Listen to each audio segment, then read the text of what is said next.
ایک پہاڑی گاؤں تھا، اس کے ارد گرد بہت زیادہ بندر رہتے تھے۔ جانوروں کا ایک تاجر وہاں پہنچا اور اعلان کر دیا کہ وہ گاؤں والوں سے ایک بندر 100 روپے میں خریدے گا۔ گاؤں والوں کے مزے آ گئے، بندر ہی بندر تھے تو 100 روپے میں بندر بکے گا۔ انہوں نے بندر پکڑ کر تاجر کو بیچنا شروع کیے اور اس تاجر نے 1000 بندر جو ہے وہ خرید لیے 100 روپے میں۔ اب اس نے اعلان کیا کہ اب 200 روپے کا بندر خریدوں گا، کیونکہ اب بندر کم نظر آنے لگے تھے، ڈیفیکلٹ ہو گیا تھا، مشکل ہو گیا تھا تلاش کرنا۔ لوگوں نے بڑی کوشش کی اور 120 بندر اور ڈھونڈ لیے، 200 روپے میں بیچ دیے۔ اس کے بعد اس نے کہا کہ اب میں ذرا کہیں کام سے جا رہا ہوں، بندر بھی تھوڑے کم نظر آ رہے ہیں، آپ ڈھونڈ کے رکھیں، میں ان بندروں کو 5 دن بعد آؤں گا اور 500 روپے میں فی بندر خریدوں گا۔ سارے لوگ کوشش کرنے لگے کہ بندر پکڑے جائیں، لیکن 2 دن کے اندر صرف 9 ہی بندر وہ پکڑ سکے، کیونکہ اب بندر ہی کم ہو گئے تھے، اتنے ڈھونڈ کے پکڑ کے دے دیے تھے تاجر کو۔ اب جو تاجر نے اپنا ایک ملازم رکھا تھا نا، بندر اس کے پاس 1120 بندر موجود تھے، وہ گاؤں والوں کے پاس آیا اور کہنے لگا کہ دیکھو 5 دن بعد وہ تم سے 500 کا خرید لے گا، ایسا کرو مجھ سے سارے بندر تم 350 روپے میں خرید لو۔ سارے ہی گاؤں والوں نے اپنی سامان بیچا، چیزیں بیچیں کہ کچھ بھی ہے پھر بھی 150 روپے فی بندر پہ منافع ہو جائے گا، اور جناب وہ سارے بندر واپس خرید لیے کہ 5 دن بعد اس تاجر نے آنا اور پھر خرید لینا ہے۔ 5 دن گزر گئے، 6 دن گزر گئے، 7 دن گزر گئے، ڈھونڈتے ڈھونڈتے اس ملازم کے پاس پہنچے تو ملازم بھی غائب، پنجرہ بھی غائب۔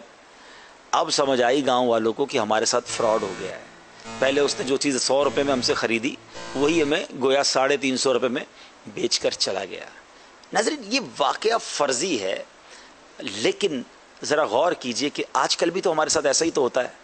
کہ کوئی بہت مہنگی زمین کوڑیوں کے دام میں بیچنے کے لیے آ جاتا ہے، لوگ کہتے ہیں یار اتنی سستی مل رہی ہے، لے لو بھائی،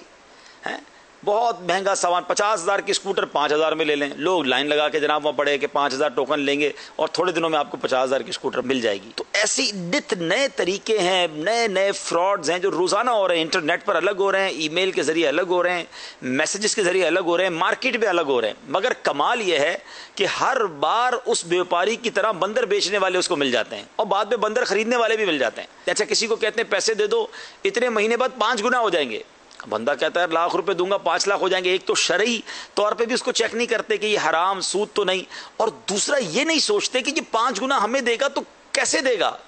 کوئی سونا یا تیل نکل آیا زمین سے، نہیں سوچتے لوگ۔ اچھا پھر وہ لوگ کیا کرتے ہیں، پہلے کچھ لوگوں کو منافع دیتے ہیں اور پھر وہ لوگ دوسروں کو بتاتے ہیں، یعنی گویا وہ ان کے ایجنٹ بن جاتے ہیں۔ تو خدارا ہمیشہ یاد رکھیں، جو ایکسٹرا آرڈنری نفع اور عام مارکیٹ سے ہٹ کے سستی چیز بیچنے آگے، اور اتنی سستی کہ عقل کام نہیں کر رہی،